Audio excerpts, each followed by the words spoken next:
আত্মবিশ্বাস ছাড়া জীবন এমন এক নৌকা যা নদীতে ভাসছে কিন্তু দিশাহীন। লজ্জা আর ভয় নিয়ে যারা চলে তারা জীবনে কোনো বড় কিছু অর্জন করতে পারে না, তা আপনি যতই মেধাবী হন না কেন। তাই নিজের লাজুক স্বভাবকে দূর করতে আজকের গল্পটি শেষ পর্যন্ত দেখুন। এক সময়ের কথা, এক ব্যস্ত শহরে এক ব্যবসায়ী বাস করতেন, যিনি লবণ বিক্রি করে তার পরিবার চালাতেন। এক স্ত্রী এবং 2 পুত্র নিয়ে ছিল তার ছোট্ট পরিবার। তার বড় ছেলে ছিল খুব লাজুক এবং অন্যদের সাথে কথা বলায় দ্বিধাগ্রস্ত করত। অন্যদিকে ছোট ছেলে ছিল খুবই আত্মবিশ্বাসী ও প্রাণবন্ত। লোকেরা প্রায় বড় ছেলেকে তার চুপচাপ স্বভাবের জন্য বোকা ভাবত। অনেকেই তার সরলতার সুযোগ নিত, কিন্তু সে কখনো অভিযোগ করত না। ব্যবসায়ী লোকটি তার বড় ছেলের লাজুক আচরণে প্রায় হতাশ হতেন এবং তাকে মাঝে মধ্যে কঠোরভাবে বকাঝকা করতেন। এতে বড় ছেলের আত্মবিশ্বাস আরো ভেঙে পড়ত। বড় ছেলে যখন বড় হতে লাগল, তার আত্মবিশ্বাসের অভাব তার পড়াশোনাতেও প্রভাব ফেলতে শুরু করল। পরীক্ষায় ভয়ে সে সঠিকভাবে উত্তর লিখতে পারত না, ফলে পড়াশোনায় পিছিয়ে পড়ত। শেষ পর্যন্ত যখন সে যুবক হল, তখন তার বাবা তাকে বড় ছেলে হওয়ায় পারিবারিক ব্যবসায় সাহায্য করতে বললেন। বাবাকে হতাশ না করার ভয়ে সে রাজি হল, কিন্তু তার নার্ভাসনেসের কারণে প্রায়ই ভুল করত, ঠিকমতো কাস্টমারের সাথে কথা বলতে পারত না। ফলে তার বাবা আরো রেগে যেত। একদিন যখন সেই ব্যবসায়ী বাইরে ছিল, তখন কিছু ধূর্ত লোক দোকানে এসে মিথ্যা বলল যে তোমার বাবা আমাদের পাঠিয়েছেন শহরে সব লবণের বস্তা নিয়ে যেতে। যুবকটি তাদের পাল্টা প্রশ্ন করতে দ্বিধা করল এবং কিছু বুঝে ওঠার আগেই তারা সমস্ত মাল নিয়ে চলে গেল। রাতে যখন তার বাবা ফিরে এসে দেখে দোকান খালি, তখন তিনি রাগে ক্ষিপ্ত হয়ে চিৎকার করলেন, অপদার্থ, তুই আমার সবকিছু লুটিয়ে দিয়েছিস।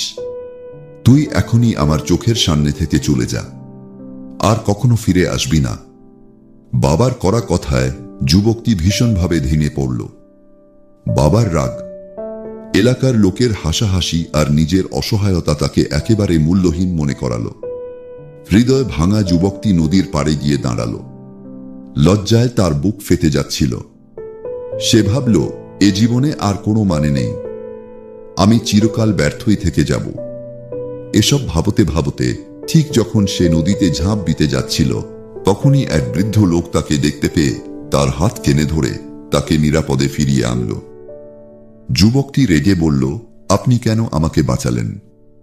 আমার জীবন নিরর্থক, আমি কিছুই ঠিকমতো করতে পারি না। বৃদ্ধটি তখন মৃদুস্বরে বলল, বাছা, জীবন বড়ই মূল্যবান। খোদা এইটা একবারই আমাদেরকে দেন।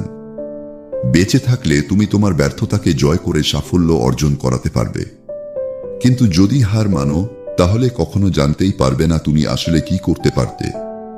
যুবকটি দুঃখ প্রকাশ করে বলল, আমি খুব লাজুক আর দুর্বল, এজন্য আমার বাবাও আমাকে ঘৃণা করেন। আমার তেমন কোনো পড়াশোনাও নেই, তাই সবাই আমাকে বোকা বলে ডাকে। আমার মতো একজনের বেঁচে থাকার কোনো অধিকার আছে কি? সব শুনে বৃদ্ধ লোকটি একটু গম্ভীর হয়ে বললেন, আমার সাথে আমার বাসায় চলো। এটা বলেই তিনি হাঁটতে লাগলেন। যুবকটি কিছু বুঝতে না পেরে তার পিছু পিছু তার বাসায় গেল। বাসায় এসে জ্ঞানী বৃদ্ধ বললেন, তোমার প্রশ্নের উত্তর আমার কাছে আছে, কিন্তু তার আগে আমাকে 3 দিন অনুসরণ করতে হবে। যদি তুমি আমার 3টি কাজ সম্পন্ন করো, আমি তোমার জীবনে পরিবর্তন এনে দেব। আশার আলো দেখতে পেয়ে যুবক রাজি হয়ে গেল। প্রথম দিন বৃদ্ধ বললেন, আজ তুমি 10 জন অচেনা মানুষের সাথে কথা বলবে, তাদের জীবন সম্পর্কে জিজ্ঞেস করবে এবং তাদের কথা লিখে রাখবে। ছেলেটি সংকোচে থাকলেও কাজে নেমে পড়ে। কেউ কেউ তাকে উপেক্ষা করলেও সে ধৈর্য ধরে চেষ্টা চালিয়ে যায়। সন্ধ্যা নাগাদ সে 10 জনের সাথে কথা বলে এবং কয়েকজন নতুন বন্ধুও পায়। দ্বিতীয় দিন বৃদ্ধ বললেন, আজ তুমি 10 জন শিশুদের সামনে পানি কেন গুরুত্বপূর্ণ তা শেখাবে। ছেলেটি চমকে উঠে বলল, আমি তো ঠিকভাবে পড়াশোনা করিনি, আমি কিভাবে শেখাবো? বৃদ্ধ হেসে বললেন, তারা তো জানে না তুমি অশিক্ষিত, তুমি যা জানো সেটাই ওদের বলবে। নার্ভাস হাতে একটি গ্লাস নিয়ে সে শিশুদের সামনে দাঁড়ায় এবং তাদের 5টি পানির উপকারিতা বলে দ্রুতই সরে আসে। কিন্তু সে নিজেই অবাক হয় যে সে কাজটি করতে পেরেছে। পরের বার সে আরেকবার চেষ্টা করে এবং আগের চেয়ে আরো আত্মবিশ্বাসের সাথে বোঝাতে পারে। এরপর সে বুঝতে পারে ভয় কেটে গেছে। তৃতীয় দিন বৃদ্ধ বললেন, এবার তোমাকে তোমার বাবার কাছে ফিরে গিয়ে ক্ষমা চাইতে হবে। ছেলেটি ভয় পেয়ে বলল, না, বাবা কখনো আমাকে ক্ষমা করবেন না। বৃদ্ধ বললেন, যদি তুমি এটা না করো, আমি তোমাকে শেষ উপদেশটা দেব না। সব সাহস একত্র করে ছেলেটি বাড়ি ফিরে যায়। নম্রভাবে বাবার কাছে ক্ষমা চায় এবং প্রমাণ দেওয়ার প্রতিশ্রুতি দেয়। ছেলের পরিবর্তন দেখে বাবা তাকে আবার ব্যবসায় সুযোগ দেন। ছেলেটি বৃদ্ধের কাছে ফিরে এসে বলল, এখন আমাকে বলুন, সফলতার গোপন রহস্য কি? জ্ঞানী বৃদ্ধ হেসে বললেন, তুমি নিজেই তা আবিষ্কার করে ফেলেছ। তোমার সবচেয়ে বড় শত্রু তোমার লাজুকতা ছিল না, ছিল তোমার ভয়। মানুষ তোমাকে সেইভাবেই দেখে যেমনভাবে তুমি নিজেকে উপস্থাপন করো। তুমি যদি নিজেকে আত্মবিশ্বাসী দেখাও, কেউ তোমাকে দুর্বল ভাববে না।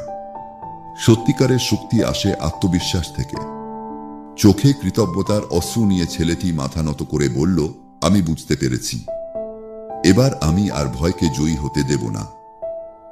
বছর কয়েক পর সেই লাজুক ছেলেটি হয়ে উঠল এক প্রখ্যাত ব্যবসায়ী, যে কিনা তার বুদ্ধিমত্তা ও আত্মবিশ্বাসের জন্য পরিচিত হয়ে গেছিল। মনে রাখবেন, আত্মবিশ্বাস জন্মগত নয়, এটা সময়ের সাথে গড়ে তুলতে হয়। যে কেউ যত লাজুকই হোক, যদি নিজেকে বিশ্বাস করে, তবে সে শক্তিশালী হয়ে উঠতে পারে। ভয় ও সন্দেহ আমাদের আটকে রাখে, আর সাহস ও অধ্যবসায় আমাদের বদলে দিতে পারে। ছেলেটি ভেবেছিল সে ব্যর্থতার জন্যই জন্মেছে, কিন্তু যখনই সে ভয়কে মোকাবেলা করল, তখনই তার জীবন বদলে গেল। আত্মবিশ্বাস তৈরি হয় তখনই যখন আমরা কমফোর্ট জোন থেকে বের হই। পৃথিবী আমাদের সেই রূপেই দেখে যেভাবে আমরা নিজেকে তুলে ধরি। নিজেকে বিশ্বাস করুন, ছোট ছোট পদক্ষেপে এগিয়ে চলুন। আপনি নিজের মধ্যে দেখবেন এমন শক্তি, খুঁজে পাবেন এমন এক সাহস যা আগে কখনো টের পাননি।